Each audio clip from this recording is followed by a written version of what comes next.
नमस्कार दर्शक बंधु मु प्रणव डिवाइन मेलोडी चैनल रे आपण मानकु बहुत बहुत स्वागत जनाऊँगी एवं अभिनंदन जनाऊँगी। बंधुगण वर्ष को 12 मास 13 पर्व आमे ओडिया माने एही पर्व मानक सांगरे अनेक गुड़िए व्रत मध्य पालन करिथाउ। ओडिया गृहिणी मानकर एही भली एक पालन करथुवा व्रत हैला सावित्री व्रत। तेबे आसंतु शुणिबा एही सावित्री व्रत कथा। एक दिन करे पंडुसुत युधिष्ठिर श्रीकृष्ण को विनय वचन रे पचारिले, हे देवदेव मो प्रति अनुग्रह करी मु जहा पचारुछि ताहा कुहंतु। केउ व्रत कले नारी माने भाग्यवती होई विधवा नुहंती ओ जने सुखी हुअंती। दया करी आंभ आगरे ता प्रकाश करंतु। युधिष्ठिरंक वाक्य शुणी श्रीकृष्ण कहुअछंती, हे राजन तुमे जहा पचारिल ताहा मु एबे कहुअछि शुण। स्त्री माने नानादि व्रत पालन करंती। तहि मध्यरु प्रधान व्रत सावित्री व्रत नाम कथित। से व्रत कले पति पुत्र धन और मान लाभ करती एवं अति आनंदरे दिन कटाती। यह शुणी धर्मराज युधिष्ठिर पचारिले, हे गोपीनाथ से व्रत केउ माने करी की फल पाइछंती यह मो आगरे कुहंतु। यह शुणी श्रीकृष्ण अति मधुर वचन कहुअछंती, हे धर्मसुत अश्वपति नाम एक राजा थिले। से अवनी मंडल रे बड़ दयाशील धर्मपरायण प्रजापालक और नाना गुण रे विख्यात होइथिले। कुबेर भंडार परि ताहांक भंडार परिपूर्ण थाए। केवल पुत्र नथिबारु से राजांकर मन विरस थाए। एहीपरि केते दिन गला उत्तारु एक ऋषिबल ସେହି राजांक निकटକୁ गमन कले। से राजा ऋषिंकु देखि साष्टांग भूमिष्ठ प्रणिपात होई पुनि पादधूत कले। से राजांकर भक्तिभाव देखि ऋषि महासंतुष्ट हेले। ध्यान बଳରେ राजांक मनरे दुख जानी कहिले, हे राजन तुमे एडे विरस मनरे काहीकि अछ। या शुणी राजा कहिले, हे मुनिवर धन मान प्रजा सुखरे रही मध्य एका पुत्र नथिबारु मनरे शांति नाही। ऋषि कहिले, हे राजन आमे गोटिए मंत्र कहबू। तुमे सेही मंत्र भक्ति रे जप कर। ताहा बଳରେ गोटिए कन्या हब। से कन्या द्वारा तुम्भर तिनिकूल उद्धार हेब एवं महितल रे जश रहिब। तुमे एही कथा कर। मुनिवर राजा को मंत्र शिखाई चलीगले।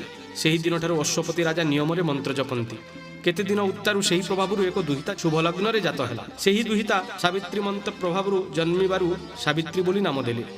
चंद्र पक्षे चंद्र वृद्धि परी माता पिता आदर रे सावित्री बढ़ती। क्रमे सावित्री 7-8 वर्ष है सावित्री संगे परिचारी धरी ऋषि आश्रम को जाती। ऋषि मानकर सेवा करती। ऋषि माने सावित्री सेवा देखि कल्याण करती।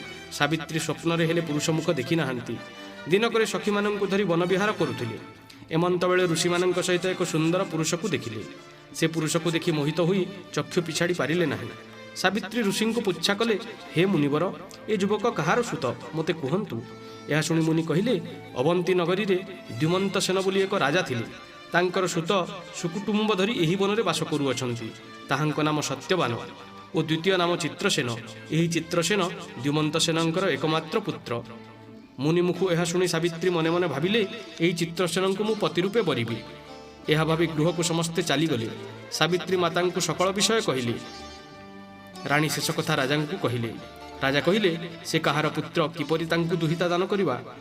एहीपरि कथबार्ता समय नारद महामुनि प्रवेश हेले। राजा नारद महामुनि को देखि यथामान्य पादधौत करी दिव्य आसन में बसाइले। एमंत समय से स्थान में दुहिता सावित्री जाई प्रवेश हेले। नारद पचारिले, हे राजन ए कहार कुमारी। राजा कहले, हे मुनिवर बहुत दिन पर ए कुमारी पाइछि। ए मो अनुढ़ा कन्या। वनस्तरे क्या बरी अच्छी बोली कहूँ। नृपति वाक्ये नारद सावित्री को पचारिले, गो सावित्री तू क्या बरी अच्छु आंभ आगरे कुह। यह शुणी सावित्री कहले, अवंती नगर रे एक राजा थिले। तांकर नाम द्युमंत सेन। ताहांकर पुत्र सत्यवान बा चित्रसेन। ताहांक रूपगुण देखि मोर श्रद्धा बढ़ी। यह शुणी नारद कहले, हे अश्वपति द्युमंत सेन चक्षुहीन हेबारु शत्रु माने राज्य काढ़ी नेले। तदुत्तारु सेही राजा सकुटुंबे अरण्य बास करुअछंती। सेही राजा सकल गुण गुणी अटंती। मात्र आंभे बोलुअछु ए विवाह अनुचित। सेही सत्यवानर 1 वर्ष आयुष अच्छी। सेथिजोगु आंभे नास्ति करुछु। तेणुक अन्य स्थान में विवाह हेबा उचित।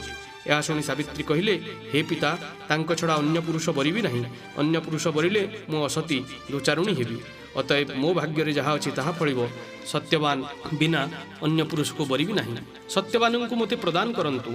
सावित्री ठारू नारद एपरि वचन शुणी महासंतोषे कहले, सावित्री धन्य तोर सतीपण। तोर मनवांछा सिद्ध हेउ। तू निश्चय भाग्यवती हेबु। यह कही मुनिवर निज स्थान को चलीगले। तहु अश्वपति राजा विभागर उत्सव मंडाइबा आदेश देले। शुभ लग्न रे सत्यवान को कन्या संप्रदान कले। सत्यवान सावित्री को घनी पितृ समीप को चलीगले। सत्यवान पितामाता को नमस्कार कले। सावित्री शाशु श्वशुर को नमस्कार कले। राजा और राणी पुत्रवधू को आशीर्वाद कले। सावित्री नित्य शाशु श्वशुर को यथाभक्ति सेवा करुथांती। देवता ब्राह्मण को भक्ति सह पूजा करुथांती। एपरि केते दिन गला। नारदंक कथा सावित्री देवी सर्वदा मनरे भावना करुथांती। राजा राणी किंबा सत्यवान केही जानती नाही। सावित्री स्वभाव देखि शाशु श्वशुर अत्यंत आनंद लभुतांती। ज्येष्ठ मास कृष्ण पक्ष अमावास्या दिन में सत्यवान आयु शेष हेब एक सावित्री हेतु रखिथांती। क्रमे सत्यवान आयु शेष निकट है। रात्रि पाहिले ज्येष्ठ मास कृष्ण पक्ष अमावास्या हेब एक सावित्री जाणी लक्ष्मीनारायण पूजा निमंते उपवास कले और लक्ष्मीनारायण स्तोत्र मान पाठ कले। आंब कदली नड़िया ताल खजुरी कोली नाना द्रव्य मान पूजा कले। ब्राह्मण भोजन कराइले। सावित्री श्वशुर गिरस्तों डाकी भोजन सामग्री बाढ़िले। भोजनांते शाशु श्वशुर कहिले बधुमाता तुम्हें वर्तमान भुंजी बस। सावित्री कहिले मु व्रत पाड़ी आज दिन शेष में भुंजीबी। एपरी कही तांको प्रबोध देले। क्रमे क्रमे 3 प्रहर बेल है। सत्यवान कहिले पिता काठ फलमूल नाही मु जाउछि बनरु खोजी करी आनिबी। एहीपरि पितामाता को सत्यवान कहिबारु सावित्री विचार कले मरण स्थान को विधाता बाट कढ़ाऊँगी। यही समय सावित्री शाशु श्वशुर को नमस्कार करी कहिले मु मध्य स्वामी संगे वन को जीवी। बनरु आसिले भुंजीबी मते मना करंतु नाही। सावित्री एपरि दृढ़ वचन शुणी राजा राणी सत्यवान को डाकी कहिले अरे बाबू बधू तू सांगरे जाउछि सावधान जीवु अंधार न हो बाहरी आसबू। सत्यवान पितामाता एपरि शुणी सावित्री सहित वन को गले। बनरु नाना फलमूल सावित्री निकट में दे कहिले प्रिय एठारे बस मु काठ आनिबी।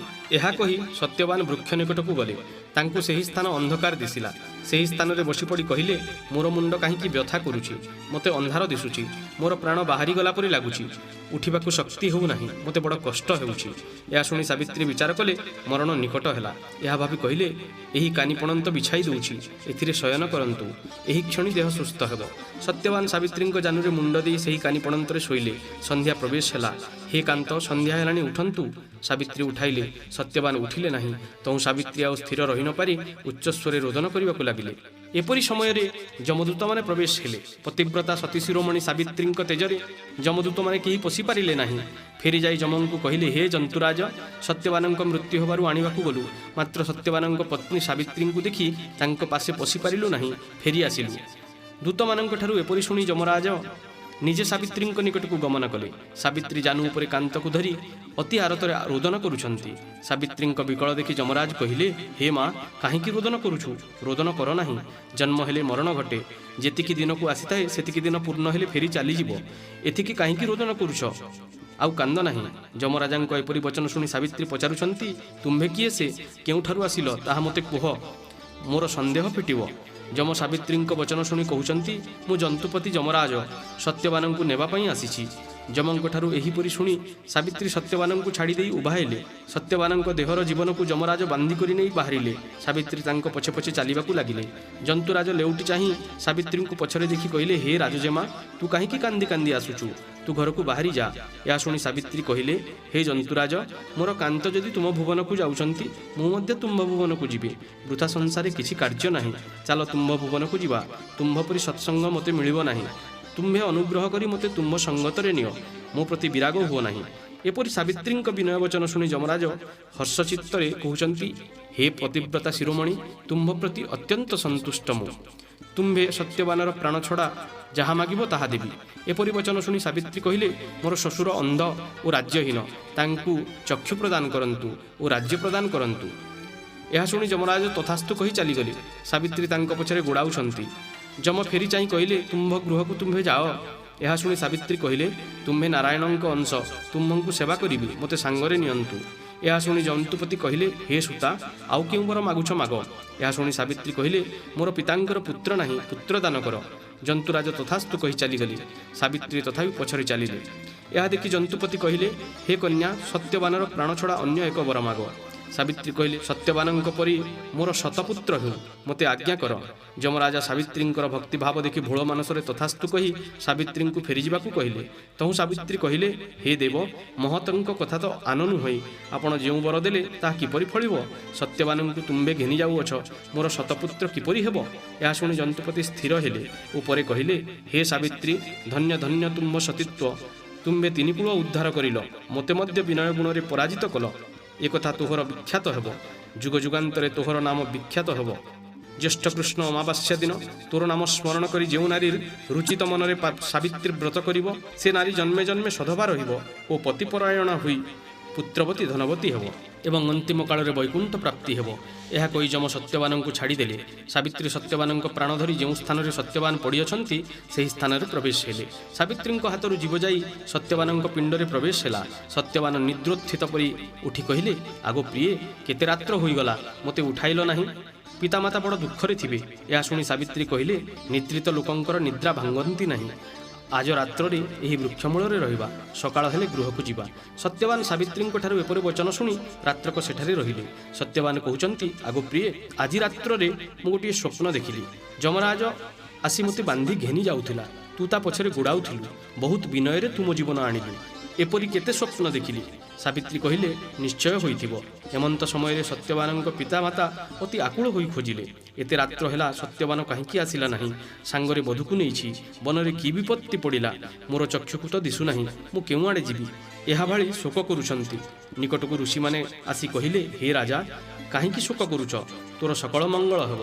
ଆମ୍ଭକୁ ସେହିପରି ଦୃଶ୍ୟ ହେଉଛି। ଋଷିମାନଙ୍କର ଏପରି ବଚନ ଶୁଣି ସେମାନେ ସ୍ଥିର ହେଲେ। ପରଦିନ ସତ୍ୟବାନ ସାବିତ୍ରୀ ଗୃହକୁ ଆଇଲେ। ମୁନିମାନେ ଓ ପିତାମାତା ତାଙ୍କୁ ଦେଖି ଅତି ଆନନ୍ଦରେ ପଚାରିଲେ, କାଲି ରାତ୍ରରେ କେଉଁଠାରେ ଥିଲ? ତହୁଁ ସାବିତ୍ରୀ ଦେବୀ ସକଳ କଥା କହିଲେ। ସାଧୁମାନେ ଏପରି କହିଲେ, ଧନ୍ୟ ରାଜଜମା, ତୋର ପିତାମାତା ଧନ୍ୟ। ମୃତପତି ଜିଆଇଲୁ, ପିତାର ଅପୁତ୍ରିକ କୁଳରକ୍ଷା କଲୁ, ଶ୍ୱଶୁରଙ୍କୁ ରାଜ୍ୟ ଓ ଚକ୍ଷୁଦାନ ଦେଲୁ। ଯେଉଁ ନାରୀ ଶୁଦ୍ଧ ମନରେ ଏ ବ୍ରତ କରିବ ତାହାର ସମସ୍ତ ମଙ୍ଗଳ ହେବ। ଏପରି କେତେଦିନ ଗଲା ଉତ୍ତାରୁ ଜ୍ୟେଷ୍ଠ ମାସ କୃଷ୍ଣପକ୍ଷ ଅମାବାସ୍ୟା ପ୍ରବେଶ ହେଲା। ସାବିତ୍ରୀ ଲକ୍ଷ୍ମୀନାରାୟଣ ବ୍ରତ କଲେ। ପ୍ରାତଃକାଳୁ ଉଠି ସ୍ନାନ କଲେ, ପାଟପତନି ପିନ୍ଧିଲେ, ଘର ଲିପାପୋଛା କଲେ, ମୁଗ ବତୁରାଇଲେ, ତାଳ, ନଡ଼ିଆ, ଖଜୁରୀ କୋଳି, ପଣସ, ଆମ୍ବ, ଆଖୁ, କଦଳୀ, ଖଇ, ଅଳତାପତ୍ର, କଳାମାଳି, ନୂଆ ଲୁଗା ସର୍ବ ଆୟୋଜନ କଲେ। ଲକ୍ଷ୍ମୀନାରାୟଣ ସ୍ଥାପିଲେ। ଘୃତ ଦୀପ ଜାଳି ନିଃଶଙ୍ଖୁଡ଼ି ଦ୍ରବ୍ୟମାନ ବାଢ଼ିଲେ। ଲକ୍ଷ୍ମୀନାରାୟଣଙ୍କୁ ସ୍ମରଣ କରି ନୈବେଦ୍ୟ କଲେ। ପୂଜା ଶେଷରେ ପ୍ରସାଦ ବାଣ୍ଟିଲେ। ଶାଶୁ ଶ୍ୱଶୁର ଗୃହସ୍ଥଙ୍କୁ ଓଳଗିଲେ, ପ୍ରସାଦ ପାଇଲେ। ସେହିଦିନଠାରୁ ସାବିତ୍ରୀ ବ୍ରତ ବିଖ୍ୟାତ ହେଲା। ସାମ୍ରାଜ୍ୟ ପାଇ ସମସ୍ତେ ସୁଖରେ ରହିଲେ। ସାବିତ୍ରୀଙ୍କ ପତି ସତ୍ୟବାନ ରାଜା ହେଲେ। ସାବିତ୍ରୀଙ୍କର ଶତକୁମାର ହେଲେ। ଅତି ସୁଖରେ ରାଜତ୍ୱ କରି ଅନ୍ତରେ ସ୍ୱର୍ଗପୁର ଗଲେ। ଯେଉଁ ସ୍ତ୍ରୀମାନେ ଶୁଦ୍ଧ ମନରେ ସାବିତ୍ରୀ ବ୍ରତ କରନ୍ତି ସେମାନେ ଏହିପରି ଫଳ ଲାଭ କରନ୍ତି। ଏହି ସାବିତ୍ରୀ ବ୍ରତ କଥା ଚିତ୍ତ ଦେଇ ଯେଉଁ ନାରୀ ଶୁଣଇ ତାର ସର୍ବଶୁଭ ହୋଇ ମନୋବାଞ୍ଛା ପୂର୍ଣ୍ଣ ହୁଏ। ଯୁଧିଷ୍ଠିର ନୃପତିଙ୍କୁ ଶ୍ରୀକୃଷ୍ଣ ସାବିତ୍ରୀ ବ୍ରତ କହିବାରୁ ଧର୍ମସୂତ ଯୁଧିଷ୍ଠିର ଅତ୍ୟନ୍ତ ଆନନ୍ଦିତ ହୋଇ ଶ୍ରୀକୃଷ୍ଣଙ୍କୁ ପ୍ରଣାମ କଲେ। ଏହି ସାବିତ୍ରୀ ବ୍ରତ ସ୍ତ୍ରୀମାନଙ୍କର ଏକାନ୍ତ କର୍ତ୍ତବ୍ୟ। ଇତି ଶ୍ରୀ ସାବିତ୍ରୀ ବ୍ରତ କଥା ସମ୍ପୂର୍ଣ୍ଣ।